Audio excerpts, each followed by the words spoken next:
Nada, agradecerles a ellos, a Inidres, que nos dejen este aula, que es más grande que nuestra sala, para organizar este tipo de actividades. También quiero dar las gracias a Glotones Sin Gluten, que yo creo que los habéis conocido, que son los que van a grabar la charla de hoy para que la podamos colgar. Ellos son un canal de cocina o de recetas sin gluten, así que si a alguien le gusta cocinar o quiere aprender recetas, podéis entrar. Creo que es glotonesingluten.com.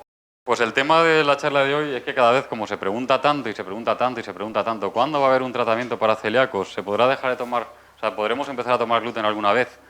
Seguramente alguna vez sí, pero de momento no. De hecho, la pregunta que pone aquí en el título, ¿existen tratamientos alternativos a la dieta sin gluten? Podría decir no y irme, y se acabó la charla. Pero bueno, os cuento todo lo que se investiga para que veáis un poquito por dónde van los tiros, qué puede llegar, qué no puede llegar y en cualquier caso cómo habría que tomarse cada posible tratamiento, porque no hay, de momento no habrá nada que sea mágico y definitivo. Sí que me gusta recordaros que es la enfermedad celíaca y también os voy a contar cómo se produce la enfermedad celíaca, o sea, qué ocurre en el intestino de una persona celíaca cuando consume gluten, porque si entendéis eso, y lo vais a entender muy bien, vais a entender también muy bien en qué consiste cada estrategia que se está investigando para intentar que el gluten no sea dañino. Entonces, bueno, para recordaros las enfermedades que provoca el gluten, porque no solo es la celíaca, os pongo siempre este diagrama y hablamos, bueno, de patologías por sensibilidad al gluten. La celíaca, por supuesto que está ahí. Este concepto seguro que lo conocéis, sensibilidad al gluten no celíaca. Sabéis que lo estamos aplicando a pacientes que clínicamente, por los síntomas y todo lo que experimentan, parecen celíacos, pero que no lo son oficialmente porque cuando se les hacen las pruebas de enfermedad celíaca, las pruebas salen negativas. Pero no hay nada que explique lo que les ocurre. Y bueno, como parecen celíacos, les hacemos o le mandamos a hacer dietas sin gluten y resulta que se recuperan. Y cuando vuelven a tomar gluten, se vuelven a poner mal. Los estamos llamando así, sensibles al gluten no celíacos, pero lo cierto es que no sabemos si el gluten es el culpable de su problema, porque el gluten está en el trigo, la cebada, el centeno y estos cereales, aparte del gluten, tienen otros componentes que podrían explicar los síntomas o el problema de salud. O sea que realmente no sabemos qué le pasa a estas personas. Lo que sí sabemos es cuando hacen dietas sin gluten, es decir, dietas sin cereales que contienen gluten, mejoran. Ya se verá más adelante qué es lo que hay detrás de esta patología que parece bastante compleja y bastante frecuente además. No hay ninguna prueba que permita diagnosticarlos, por eso está dando muchísima guerra. Y además es un concepto muy nuevo. Y la alergia al gluten también existe. Y es distinto a la enfermedad celíaca y es distinta a la sensibilidad al gluten no celíaca.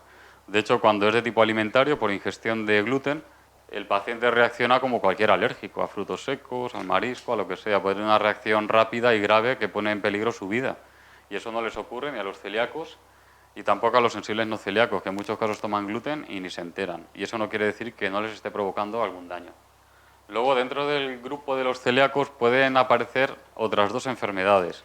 Una de ellas es la dermatitis herpetiforme, que afecta a la piel, y la otra es la ataxia por gluten. Es un problema neurológico que afecta a la coordinación de los movimientos, que tiene diversas causas y una posible causa es el gluten. Estas enfermedades pueden afectar a un pequeño grupo de celíacos, pueden estar ahí o no. ¿A cuánta gente afecta todo esto? Bueno, pues la alergia alimentaria al gluten, menos de un afectado por cada 1000 habitantes. Es poquito frecuente. Yo creo que conozco 2 alérgicos que sean al gluten. La celíaca, ya voy a corregir ese dato, pongo el 1%, pero ya debemos decir que entre el 1 y el 2%. Realmente se diagnostica mejor y cada vez se está viendo que es más frecuente de lo que pensábamos. Y la sensibilidad al gluten no celíaca, la prevalencia máxima que yo he encontrado es del 6%. Hay quien dice que afecta al 1, al 2, al 3, bueno. Un margen entre el 1 y el 6, como está poco definida, todavía no sabemos realmente cuánta gente afectada hay. Lo que tienen en común todas ellas es que tienen base inmunológica. Esto quiere decir que cuando una persona que padece cualquiera de ellas consume gluten, su sistema inmunológico va a reaccionar de manera inadecuada frente al gluten. El sistema inmunológico es lo que llamamos las defensas, los glóbulos blancos. Normalmente el gluten es una proteína de un alimento que no hace daño. Por tanto, no deberíamos reaccionar en contra, pero cualquiera de estos pacientes sí que reaccionan en contra. Pero lo hacen con mecanismos diferentes. En el caso de la alergia, son mecanismos típicos de alergia. Pues yo que sé, liberación de histamina, con todo lo que ello da lugar, en fin. En el caso de la enfermedad celíaca, la reacción es de tipo autoinmune. Esto quiere decir que los glóbulos blancos, que inicialmente han detectado gluten y se han activado, vamos a decir, contra el gluten, al final atacan a nuestro propio cuerpo, concretamente a las células del intestino que están llenas de una enzima que se llama transglutaminasa, que la conocéis todos, seguramente por los análisis. Y la sensibilidad al gluten no celíaca realmente se discute si efectivamente activa o no activa el sistema inmunológico. Mucha gente piensa que sí, pero si lo hace, desde luego no lo hace ni con mecanismos alérgicos ni con mecanismos autoinmunes. Lo que sí hay es una inflamación crónica que no sabemos muy bien de dónde viene y que parece que está activada o por el gluten o por los cereales en general. Bueno, pues todo esto no frena hasta que el paciente no deja de tomar gluten. Y cada vez que tome gluten, todo esto se va a activar. Y la reacción que dé y la manera en que se manifieste con síntomas, pues va a depender del paciente o va a depender del tipo de sensibilidad que tenga. Las alergias sí que se manifiestan. Siempre que uno toma el alérgeno, se manifiesta, pero en la celíaca ya sabéis que puede pasar de todo. O no hay síntomas, o sí hay síntomas pero son leves, que pueden ser digestivos o no digestivos, en fin, es muy complicado hacer la equivalencia entre tomo gluten y me da tales síntomas porque es muy difícil, cada persona es de una manera. En la sensibilidad al gluten no celíaca generalmente sí que hay síntomas, pero ya digo, pueden ser digestivos, también pueden ser extradigestivos, en fin, es complicado. De todas formas, me gusta comentar esto para que alejéis de la cabeza la idea de que la celíaca es una intolerancia, porque si somos estrictos no lo debemos decir, porque una intolerancia alimentaria no tiene base inmunológica. Una persona que no tolera, por ejemplo, la lactosa, lo que le ocurre es que no digiere la lactosa, que es un azúcar formada por dos eslabones, que son glucosa y galactosa, y lo que hay que hacer durante la digestión es romper, separar los eslabones para que se absorban. La gente que es intolerante a la lactosa, lo que ocurre es que no es capaz de trocear eso porque le falta la enzima necesaria.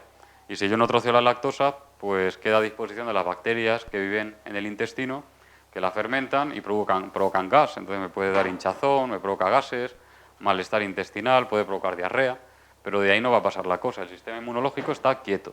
Sin embargo, en los celíacos el sistema inmunológico no está quieto. Por tanto, quitaros la idea de la intolerancia porque es algo más, ¿vale? Y esto es algo que me gusta siempre destacar. Os recuerdo dónde está el gluten. Sabéis que está en estos cereales, trigo, cebada, centeno, avena, y también en variedades de ellos. Hay dos variedades antiguas de trigo que se ponen muy de moda, espelta y camut, tienen gluten. Y luego hay híbridos, por ejemplo el triticale, es un híbrido de trigo y centeno, también tiene gluten, o el tritordeum, que es híbrido de trigo y cebada. Esto es lo que no debe consumir un celíaco, y sus derivados tampoco. Y si yo me fijo más a fondo en el gluten, o sea, si yo investigo cómo es el grano, por ejemplo, en este caso el grano de trigo por dentro, ¿qué voy a encontrarme? Pues me voy a encontrar que tiene, realmente esto es una semilla, y una semilla es una despensa, de la que se va a nutrir la futura planta cuando germine. Entonces en esta despensa lo que hay es poquita agua, las semillas suelen estar bastante deshidratadas. Lo que más hay es azúcar, o sea, glucosa, y la glucosa se empaqueta en forma de almidón, que lo tenéis aquí. Y el resto pues es proteína.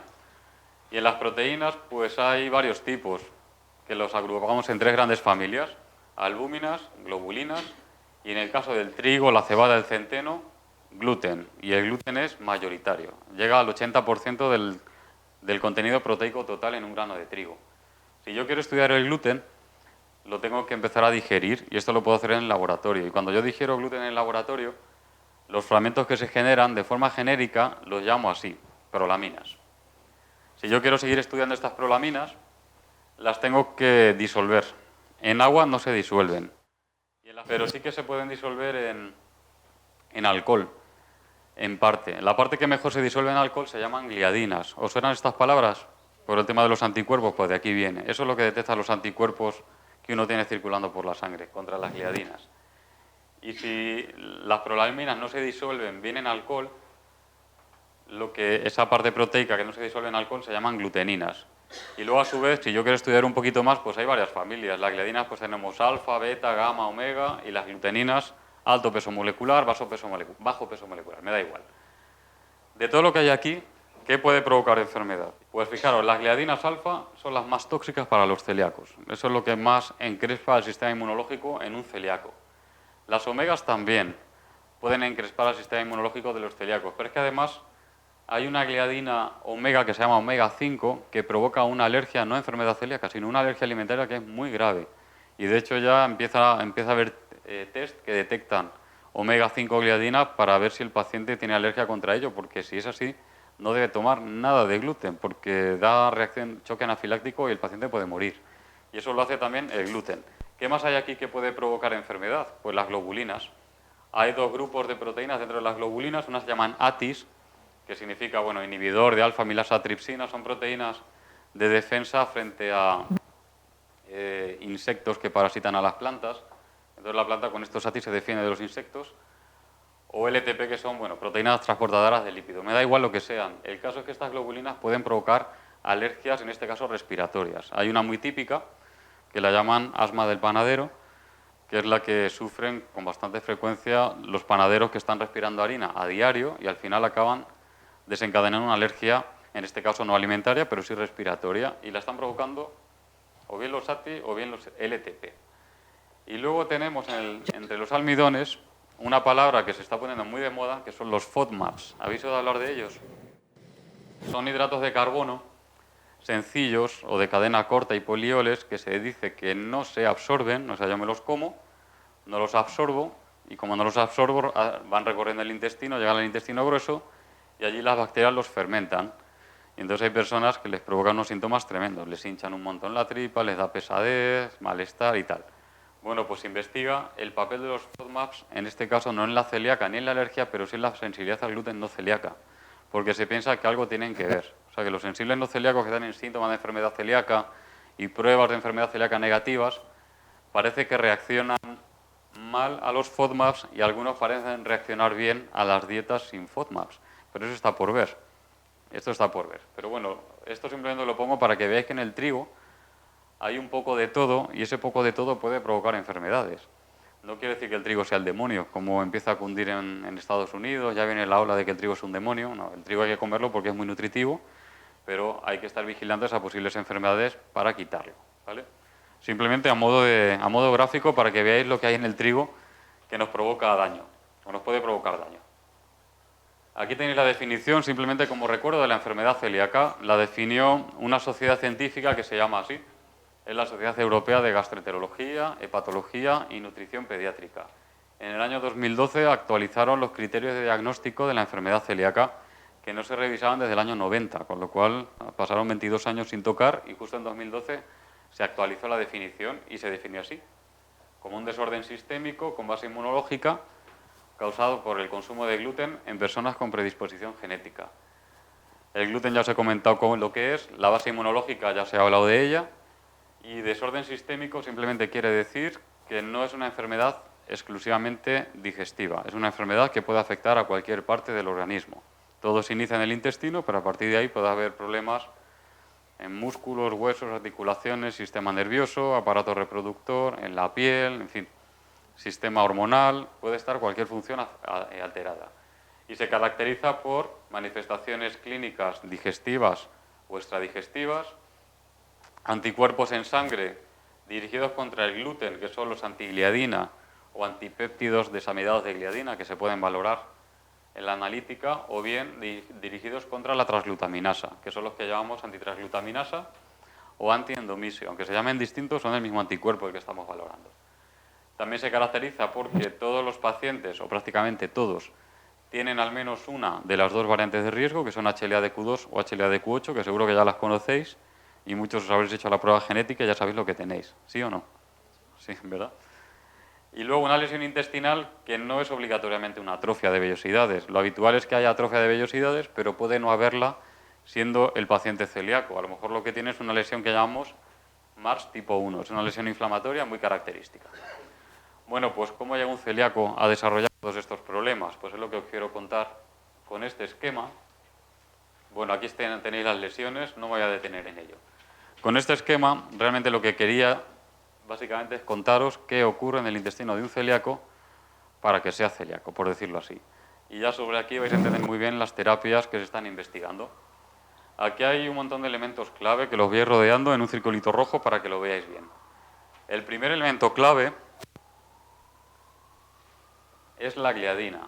O sea, cuando un paciente consume gluten, lo empieza a digerir, lo empieza a trocear, es una proteína muy compleja, lleva tiempo, lleva rato, lleva esfuerzo digerirla, pero se va digiriendo. El problema es que no hay nadie que sea humano que pueda digerir el gluten completamente, porque tiene unas zonas en la proteína, vamos a decir, muy compactas que somos incapaces de trocear Entonces quedan fragmentos relativamente grandes de proteína sin digerir, que los vamos a llamar de forma genérica gliadinas, ¿vale? Y esto le pasa a todo el mundo, celíacos y no celíacos. Nadie digiere el gluten completamente. ¿Qué más tiene que ocurrir o qué le ocurre en un celíaco? Porque este requisito lo cumplimos todos consumimos gluten. ¿Qué más tiene que ocurrir para que haya enfermedad? Pues tiene que ocurrir que haya un aumento de permeabilidad intestinal. Esto significa que las células que forman el epitelio intestinal, la pared intestinal, están más separadas de la cuenta. Eso realmente se pueden separar a voluntad de nuestro propio cuerpo. Hay un mecanismo que regula que se abran o se cierren. Los pacientes celíacos, por algún motivo, seguramente externo, las tienen demasiado abiertas. Y eso permite que estos fragmentos de proteína sin digerir se cuelen y pasen debajo de la pared del epitelio intestinal. En el caso de los celíacos no se sabe por qué hay un proceso inflamatorio ahí funcionando que no debería estar, pero está ahí. Y ese proceso inflamatorio se caracteriza porque hay una liberación masiva de un mediador inmunológico que se llama interleuquina 15, digamos que es como una señal que mantiene de manera perpetua ese estado inflamatorio del intestino. Por cierto, inflamatorio no significa que se hinche la tripa, no es inflamación por engrosamiento, sino es respuesta inmunológica activa, ¿vale? Eso significa inflamación. Eso es lo que vemos también en el intestino de un celíaco y no en una persona sana. ¿Qué más tiene que ocurrir? Una liberación masiva, y esto también se observa en los celíacos, de una enzima que se llama transglutaminasa tisular. Lo que está ocurriendo en el intestino del celíaco, y tampoco sabemos por qué, lo sabemos porque cuando se evalúa se ve que está ocurriendo, pero no sabemos la causa, es que hay una pequeña destrucción de la parte que hay aquí debajo del intestino, que es una red proteica, es como una malla, que da sustento a la pared del intestino, y esa malla está siendo destruida. Entonces la transglutaminasa es una enzima, yo la llamo la enzima tejedora, que se encarga de reconstruir esa malla para que el intestino no se desmorone, porque si no la pared intestinal se hundiría, porque es una fila de células que están sujetas en esa malla proteica. Entonces hay muchísima transglutaminasa, y esta enzima lo que hace simplemente es eso, empezar a realizar enganches entre unas proteínas y otras para reconstruir la red. Pues tenemos la mala suerte de que las personas celíacas que tienen transglutaminasa libre, que está reconstruyendo la base del epitelio, y tienen aumentada la permeabilidad y por tanto el gluten se ha colado dentro, resulta que la transglutaminasa también es capaz de actuar sobre el gluten. Se lo encuentra por allí, que también es un trozo de proteína, y provoca en él una transformación química. Básicamente le cambia una carga eléctrica en algunas zonas. Y entonces lo que tenemos es gliadina que se llama desamidada. Bueno, pues ya está, gliadina desamidada. Es una gliadina modificada químicamente. Pues tenemos también la mala suerte de que si este paciente presenta la variante proteica HLA-DQ2 o HLA-DQ8, va a ser capaz de enganchar con esa proteína la gliadina desamidada. Y os digo lo que son estas proteínas. Las proteínas HLA-DQ, que hay varias variantes, DQ1, DQ2, DQ3, realmente hay 9, son unas proteínas que tienen forma de copa y su misión simplemente es patrullar lo que hay en su entorno, y cuando detectan algo raro, lo enganchan. Y cuando digo algo raro me estoy refiriendo a un virus o a una bacteria, o sea, a un patógeno.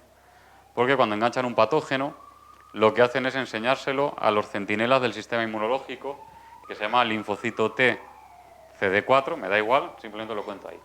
El linfocito T CD4 es un tipo de glóbulo blanco que es un centinela y está continuamente patrullando. Entonces, cuando este centinela, una proteína de estas HLA-DQ, le enseña algo raro, este linfocito decide si ataca o no ataca. Por ejemplo, si le enseña un virus, una bacteria, pues decide que tiene que atacar y fabricar anticuerpos o matar a la bacteria, lo que sea. Bueno, pues resulta que si yo tengo la proteína DQ1, aunque haya gluten por ahí, a mí me da igual, porque DQ1 no es capaz de enganchar el gluten. Pero si yo tengo DQ2 o tengo DQ8, sí que soy capaz de enganchar el gluten. Pero es que además lo engancho y se lo enseño al centinela. Y este centinela decide que hay que atacar. Y esto no debería ser así, pero es así. Y cuando decide que hay que atacar, lo que hace es poner en marcha toda la maquinaria del sistema inmunológico, que por un lado es una inflamación potentísima que empieza a destruir células, y de hecho empieza a destruir las células del propio intestino, y de ahí que haya atrofia, porque empezamos a romper, y al final las vellosidades se desmoronan. Pero es que además también empieza a fabricar anticuerpos, por un lado contra el propio gluten, pero es que de rebote también se fabrican, y no se sabe por qué, anticuerpos contra la enzima transglutaminasa. Por eso, cuando yo quiero diagnosticar enfermedad celíaca, ¿qué hago? Pues primero análisis de sangre, porque si encuentro anticuerpos o bien contra el gluten, que son los antigliadina, o bien contra la transglutaminasa, pues pienso que todo este mecanismo es que se ha puesto en marcha. ¿Cómo lo confirmo? Pues hago la biopsia. Y si en la biopsia veo que hay un proceso inflamatorio, porque además los linfocitos intraepiteliales, que son otro tipo de glóbulos blancos, empiezan a proliferar, y eso yo en la biopsia lo puedo ver, lo ve el patólogo en el microscopio, pues digo, anda, si hay una enteritis linfocítica, que es la lesión más uno, pero es que además el patólogo va a ver si las vellosidades se han dañado o no se han dañado. Bueno, pues todo esto es el panorama, o todos estos son los ingredientes que tienen que darse para que haya enfermedad celíaca. Más o menos entendéis un poco cómo va. ¿Veis que es más complicado que una intolerancia alimentaria? Que simplemente no puedo trocear la lactosa. Es un mecanismo muy complejo, pero que está todo disparado. Está todo disparado. ¿Cómo freno yo esto? Pues a día de hoy quitando gluten, porque si no quito el gluten, todo esto se perpetúa y se perpetúa y se perpetúa. Y no hay manera de evitar que se perpetúe salvo quitar el gluten. Por eso hay que hacer dietas sin gluten y hay que hacerlas siempre.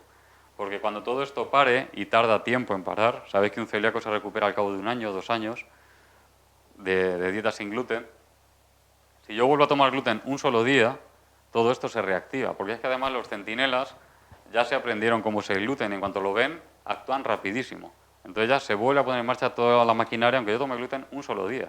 Entonces, por eso siempre os insistimos, no toméis gluten, aunque no dé síntomas, porque a veces no da síntomas, pero esto ya está funcionando. Entonces es importantísimo no hacerlo.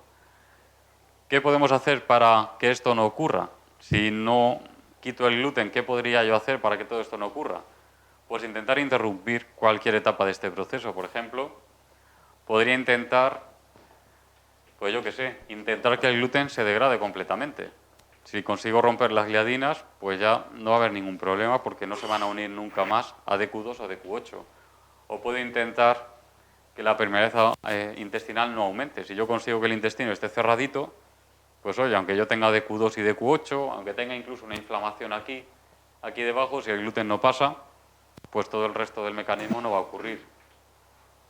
¿Qué más puedo yo intentar? Pues puedo intentar un montón de cosas, intentar que este no se active, en fin, hay un montón de posibles acciones que es todo lo que se está investigando. Así que ahora os voy a resumir todo lo que se puede o todo lo que se está haciendo para evitar esto. Entonces, bueno, el tratamiento de la dieta sin gluten, ya os he dicho que es el único disponible a día de hoy. Sabemos que es efectiva y sabemos que no tiene efectos secundarios si se hace bien. Pero bueno, tiene limitaciones. ¿Cuáles son los problemas? Pues las transgresiones, voluntarias o involuntarias. Se estima que, y me parece poco, que un 30% de las personas celíacas transgreden la dieta, o sea, toman gluten de vez en cuando. Y esto hay quien lo hace voluntariamente, hay quien lo hace inconscientemente porque todos los días come fuera de casa y malo será que de vez en cuando me den gluten sin querer. Eso ocurre. Luego tenemos el problema del gluten residual que está en los productos manufacturados. Sabéis que pueden tener hasta 20 partes por millón, 20 miligramos por kilo. Se supone que es tolerable, pero bueno, hay personas que no toleran cantidades tan pequeñas. Luego está el problema de los déficits nutricionales. Si uno se esmera en hacer una dieta variada y equilibrada, la dieta sin gluten es muy sana. Pero no siempre es fácil esmerarse en hacer una dieta variada y equilibrada. Entonces, si faltan nutrientes, lo más habitual es que falte fibra, faltan minerales como el hierro, el calcio, el magnesio, el zinc también. Y pueden faltar vitaminas como del grupo B, por ejemplo la B9, que es el ácido fólico, la B1, que es la tiamina, la vitamina A, son las más habituales cuando falta algún nutriente. Luego está el problema, por supuesto, del coste económico, que tenemos estimado en 1.200 euros adicionales por celíaco y año por la compra de productos específicos, el pan, todo lo que es bollería. Y luego está la complicación de la enfermedad celíaca refractaria, que es muy poco frecuente, pero es una complicación nada deseable, que quiere decir que el paciente, aunque haga la dieta sin gluten, por algún motivo todo ese proceso inflamatorio del intestino sigue en marcha y no para. Y el paciente no toma gluten, pero no para. Y eso es un problema serio porque hay que tratarlo ya con fármacos más agresivos. Por tanto, terapias alternativas no existen, pero sí que se investigan. Y empiezo por el principio. ¿Qué es lo primero que yo puedo hacer? Esto realmente no es una terapia, pero es una estrategia para no tomar gluten. Puedo utilizar en la elaboración de productos puede utilizar materias primas alternativas que no tengan gluten. Por ejemplo, cereales sin gluten, maíz, arroz, mijo, sorgo, tef. El maíz y el arroz son los que siempre se han utilizado para hacer el pan, las magdalenas, las galletas, las harinas, pero bueno, ahora se van introduciendo otros como el mijo, el sorgo, que son algo más nutritivos. También se pueden utilizar pseudocereales, trigo sarraceno, amaranto y quinoa. Son los más utilizados ahora. Esos sí que son nutritivos y cada vez más se emplean en las formulaciones de los panes, bollería, en fin. Luego podemos ir un poquito más allá e intentar buscar cereales con gluten, pero dentro de ellos variedades que no sean tóxicas. Por ejemplo, en el caso de la avena, ya prácticamente se asume que la avena, si garantizamos que no está contaminada, con cebada, que es habitualmente el cereal que contamina la avena, bien por el campo o bien por la maquinaria que se emplea, se considera que podría ser tolerable, aunque esto está todavía en discusión. Parece que hay quien la tolera y quien no. Parece que la mayoría de la gente la tolera, pero bueno, con la avena somos cautos.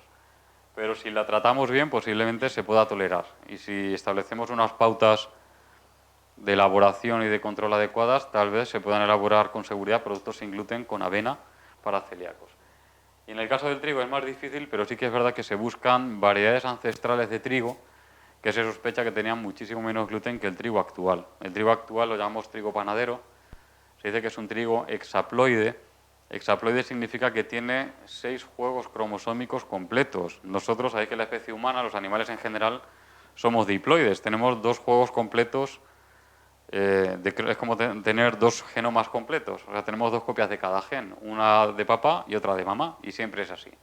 En el caso de los vegetales, se permiten el lujo de ir acumulando juegos cromosómicos. Entonces, el trigo actual, digamos que es el resultado de haber juntado 3 trigos ancestrales, con lo cual tenemos 6 juegos completos de cromosomas. Y ahí hay muchísimos genes fabricando gluten, un montón.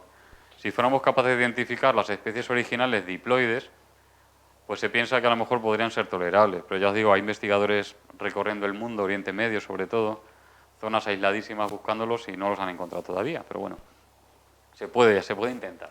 O bien podemos utilizar cereales con gluten y modificarlos de alguna manera con ingeniería genética para que no sean tóxicos. Y esto lo pongo porque ya se ha hecho, y de hecho se ha hecho en Córdoba. Hay un grupo de investigación que ha sido capaz de literalmente silenciar, porque se llama así, mediante ingeniería genética, los genes que fabrican las gliadinas alfa del gluten, que recordad que es esa parte del gluten que es la más tóxica para los celíacos. Y lo han conseguido, y entonces lo cultivan. El trigo crece, lo tienen en un campo experimental, sin contaminación. Han probado, bueno, lo han analizado, han visto que es verdad que tiene menos gluten, a cambio tiene más globulinas, o sea que la propia planta ha compensado para tener suficiente proteína que necesita, pero a base de globulinas en vez de a base de gluten, y de hecho han hecho panes y los panes salen muy bien, porque sigue siendo pan, sigue manteniendo las propiedades de gluten, de viscoelasticidad para hacer la masa y todo esto. Entonces están haciendo ensayos en Córdoba con celíacos de Córdoba que ya están recuperados, pues le están dando pan a ver si lo toleran bien. Se le está haciendo seguimiento analítico, clínico y también biopsias a los pacientes para ver cómo van. Entonces, bueno, veremos.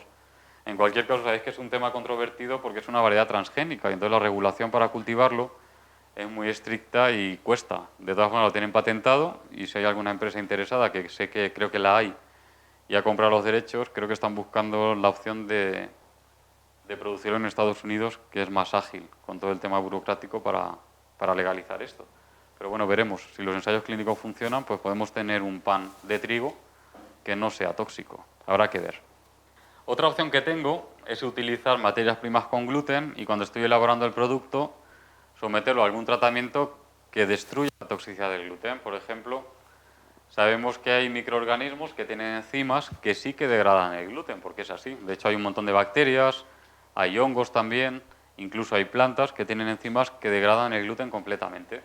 Por ejemplo, hay especies del género Lactobacillus, son bacterias, que tienen, pues si yo a estas bacterias les quito su enzima y durante la elaboración de masas añado esa enzima, pues el gluten lo puede destruir. ¿Cuál es el problema? Que si destruyo completamente el gluten, pues la masa deja de ser masa, porque ya el pan no crece. El gluten es el que permite que el pan, cuando yo lo horneo o cuando fermenta, retenga humedad y sobre todo retenga aire. Por eso sube, sube, sube y ya no vuelve a bajar. Si hacéis lo mismo con harina de maíz, por ejemplo, que no tiene gluten, pues sí, Cuando lo horneáis sube, sube, sube, sube, pero cuando se enfría, ¡pluc!, vuelve a bajar. Las tortitas de maíz, pues ahí son completamente planas. Y es porque no tienen gluten. Si tuvieran gluten se quedarían hechas pan, ¿vale? Bueno, pues es el riesgo que hay con esto. Y este es el mismo caso, digerir, tratar con enzimas estas masas. Bueno, en un caso añado la enzima o añado directamente el microorganismo, me da igual. Otra opción es modificar enzimáticamente el gluten para que no sea tóxico. Esto realmente se puede hacer. De hecho, se está investigando con una transglutaminasa. Fijaros que la transglutaminasa la tienen un montón de seres vivos. Las bacterias también. Esta bacteria tiene una transglutaminasa que modifica el gluten, pero lo modifica de forma que no es reconocido por DQ2 y DQ8. Y además, si se combina con un agente que llamamos quelante o secuestrante, creo que la palabra no existe, por eso he puesto quelante. Pero bueno, es una proteína que de alguna manera se engancha al gluten, entonces cuando lo comemos, teóricamente el sistema inmunológico no lo vería, entonces no habría reacción. Pues es otra opción que se está investigando. En este caso no destruimos el gluten, con lo cual las propiedades panificables se mantendrían ahí. ¿Qué más podemos hacer? Bueno, terapia oral con enzimas. Estas son las famosas pastillas, que es lo que más habréis leído y os habrá llegado. Las hay, pues hay alguna que se comercializa ya, pero bueno, no aconsejamos de momento que se consuman, porque están en ensayos clínicos todavía. Una de las que llevan más tiempo se llama así. Esta pastillita, que está en investigación, es una combinación de una proteasa que se ha obtenido de esta bacteria, que se llama Sphingomonas capsulata. Es una combinación de esa bacteria con una proteasa que es de la propia cebada. Entonces, en la pastilla meten las dos proteasas y teóricamente degrada el gluten completamente. Ellos lo que pretenden, este laboratorio, es comercializarlo como tratamiento, o sea, como medicamento. Y eso lleva muchísimos años. Y tienen que garantizar muy bien que la pastilla es completamente efectiva, o sea, que destruye el gluten antes de que llegue al intestino, porque si no es así, no me vale para nada.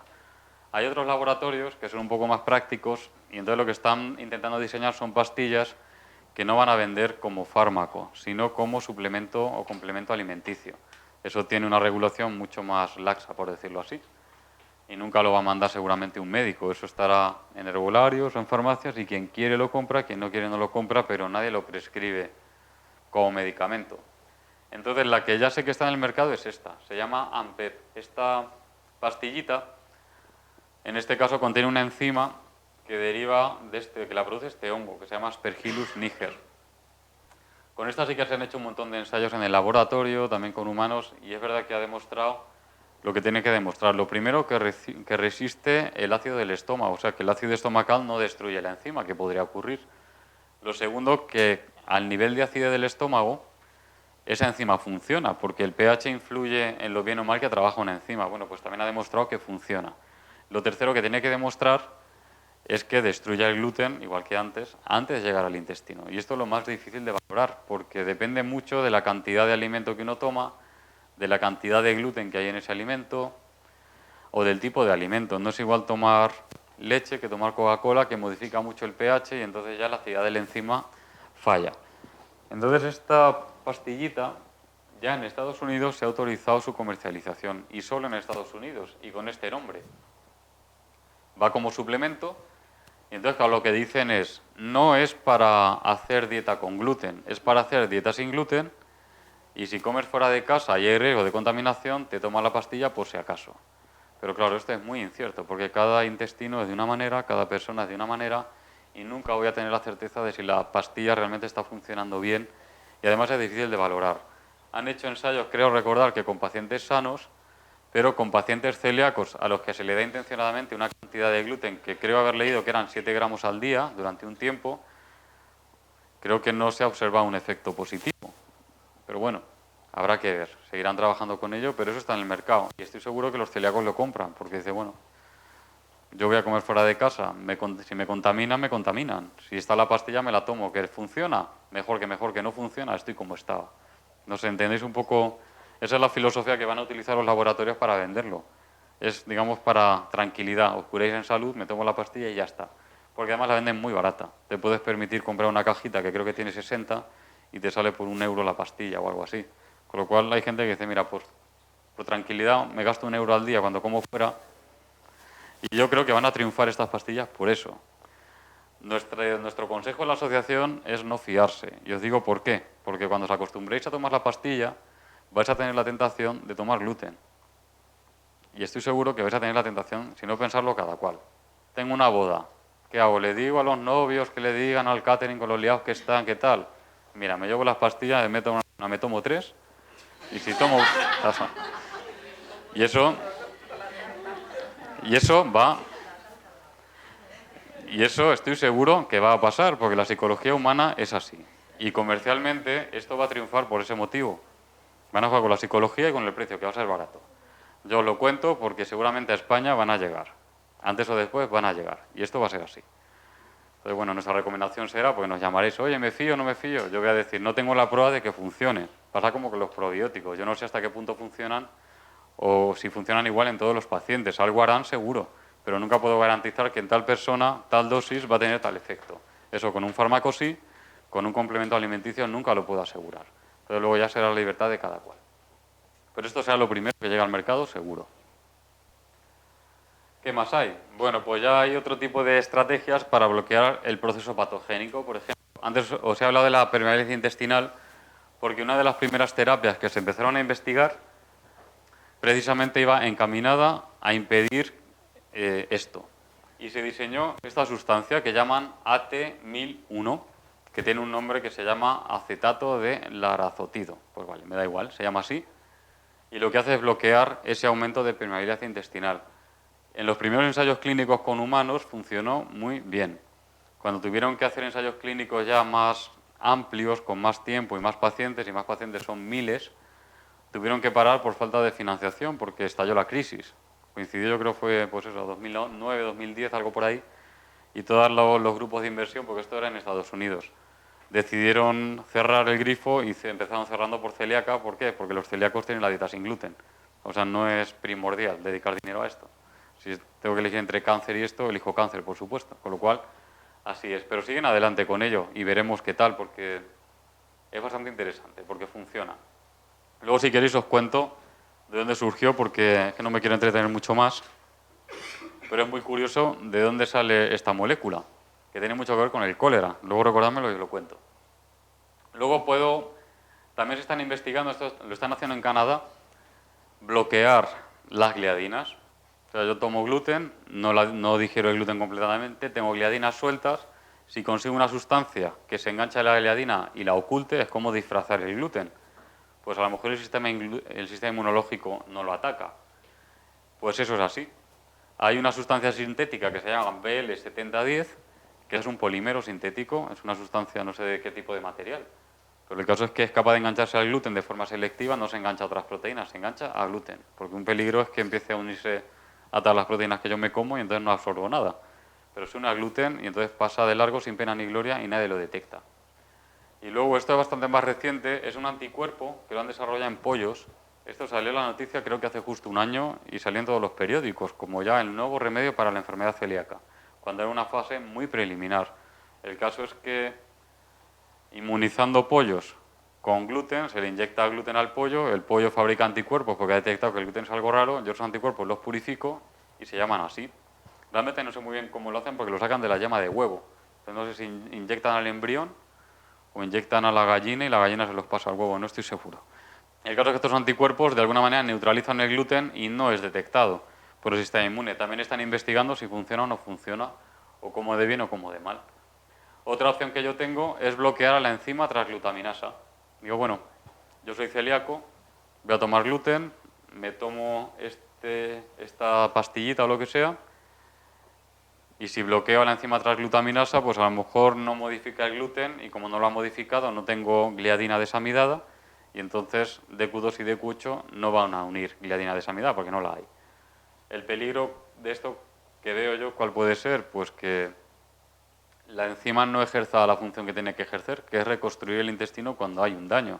Porque esta enzima tiene su función y si la bloqueo, pues a lo mejor deja de funcionar y eso es todavía peor que ser celíaco, por decirlo así. Pero bueno, también creo que van adelante con ello. Y otra opción es inhibir, bueno, la catepsina S. Es una proteína que básicamente se encarga de degradar proteínas que hay en el ambiente intestinal, entre ellas el gluten, si se me ha colado. Normalmente no funciona.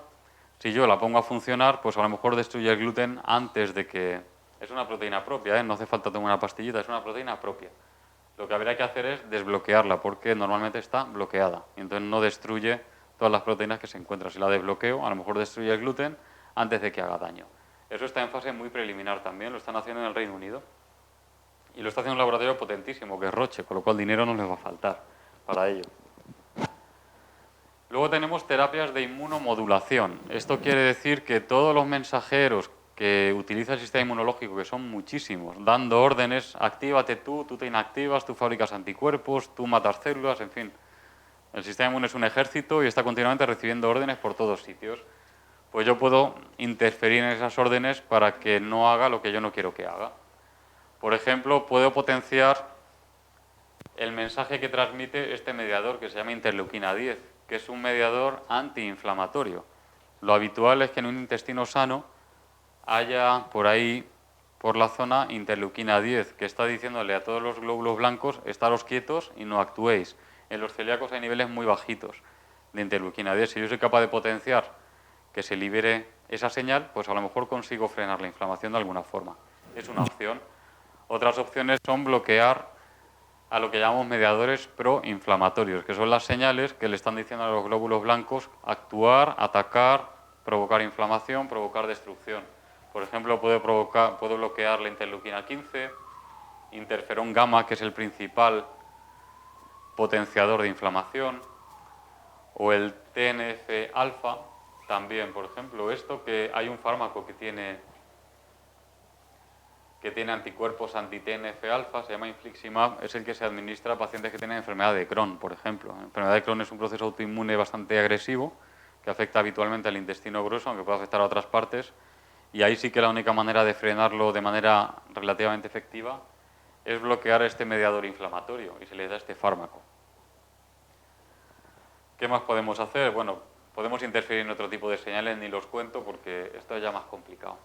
Una vuelta de rosca trabajando con el sistema inmune es inducir lo que llamamos tolerancia inmunológica, que quiere decir que el sistema inmunológico, cuando detecte gluten, en vez de reaccionar en contra, aprenda a respetarlo. O sea, yo soy un glóbulo blanco, detecto gluten, pero sé que es gluten y me quedo quieto, en vez de reaccionar en contra, que es lo que hacen los celíacos. Se puede hacer en alergias, se hace habitualmente y suele funcionar bastante bien en alergias alimentarias. Y este es el motivo de que se haya intentado también hacer con la enfermedad celíaca. No es una reacción alérgica, es una reacción autoinmunitaria, pero bueno, a lo mejor podría funcionar. Entonces, hace años, en Australia, probaron a infectar a los pacientes con un gusano parásito que se llama Necator americanus. Esto lo hacían, resulta que con pacientes de artritis reumatoide, que también es una enfermedad autoinmune, inflamatoria, parece que funcionaba. Una persona que tenía una infección con parásitos, parece que su sistema inmune se amortiguaba. Dijeron, oye, pues a ver si funciona esto con los celíacos. Entonces lo probaron, pero no funcionó bien. Y un inciso, ¿por qué esto de los parásitos provoca antiinflamación? Pues porque el sistema inmunológico, de alguna manera, tiene distintos escuadrones trabajando. Cuando se activan unos, se desactivan los otros y viceversa. Entonces, cuando hay reacciones inflamatorias, que son las típicas de las enfermedades autoinmunes, por ejemplo, la respuesta alternativa es la que se activa cuando uno tiene una infección por parásitos. Entonces, si a mí me infecta un parásito, yo activo otro tipo de respuesta inmunológica que anula a la respuesta inflamatoria. Son como vasos comunicantes. Si sube esta, bajo la otra. Si bajo la otra, sube... No sé si lo veis. Entonces, un poco es la filosofía de este tipo de terapias. Entonces, bueno, se ensayó, pero no funcionó. Lo que sí se está ensayando, y a ver qué tal va, es la famosa vacuna, que también habréis oído hablar de ella, que se llama así, NextVax-2, E2, que la desarrolló un grupo australiano, aunque ahora la empresa que está haciendo los ensayos está en Estados Unidos. Esta vacuna, a mí no me gusta llamarlo vacuna, pero bueno, realmente sí que podríamos decir que es una vacuna, pero bueno. Básicamente lo que tiene son los 3 trocitos, o sea, los 3 fragmentos de gliadina de gluten que son más tóxicos para los celíacos, que tienen la variante DQ2, los han metido, digamos, en una pastillita. Y la idea es que se inyecta, no hay que comerlo, se inyecta en la piel por vía intradérmica, con la idea de que la parte, digamos, los efectivos del sistema inmune, que también están por todos los epitelios y también en la dermis por debajo, la idea es que detecten esos péptidos en dosis muy pequeñas y sean capaces de inducir tolerancia, o sea, de anular la respuesta esa agresiva que tenían los glóbulos blancos de los celíacos. Y esto parece que hasta cierto punto funciona, pero su efecto es leve y es a corto plazo. Entonces están haciendo ensayos están jugando con las dosis, con los tiempos. Creo que lo último era poner, no sé si eran 2 o 3 inyecciones semanales durante, creo que 6 semanas, con una dosis creciente, y de esa manera durante no sé cuánto tiempo conseguían tener un poquito quieto al sistema inmunológico, porque parece que se consigue. Pero bueno, habrá que ver. Esto en alergia funciona muy bien. Esto es el principio de las alergias. En esto, que es un problema más complejo, autoinmune, pues a lo mejor no funciona tan bien. Pero parece ser que obligaría a estar inyectando esto pues qué sé yo, a lo mejor cada 6 semanas habrá que ponerse una inyección durante varias veces. No lo sé. Pero se está investigando. Y luego hay algo un poquito más complejo, que es esto que llaman nanopartículas tolerogénicas. Digamos, son unas sustancias también sintéticas que se pueden anclar a la sustancia contra la que yo quiero ser tolerante, en este caso gliadina, se le inyectan al paciente y esa sustancia por algún motivo interfiere con los glóbulos blancos y los vuelve tolerantes, por decirlo así. Antes eran agresivos, ahora son tolerantes. Bueno, pues también se está trabajando con ello, a ver qué tal va. Por el momento, ¿qué podemos concluir? Pues que no existe ningún tratamiento que sea alternativo a la dieta sin gluten. Las investigaciones más avanzadas van encaminadas a desarrollar terapias que sean complementarias a la dieta, no sustitutivas. O sea, habría que seguir con la dieta sin gluten, pero estas terapias ayudarían a minimizar el riesgo de una ingesta accidental de gluten. Las alternativas que podrían reemplazar a la dieta, o sea, lo que fueran fármacos que realmente, vamos a decir, que curan la enfermedad, están en fases todavía preliminares y quedará mucho tiempo para que lleguen a la luz. Así que por ahora la dieta sin gluten es el único tratamiento que ha demostrado ser efectivo contra la enfermedad celíaca. ¿Qué le vamos a hacer? Pero es así. Entonces yo creo que por mi parte, nada, muchísimas gracias.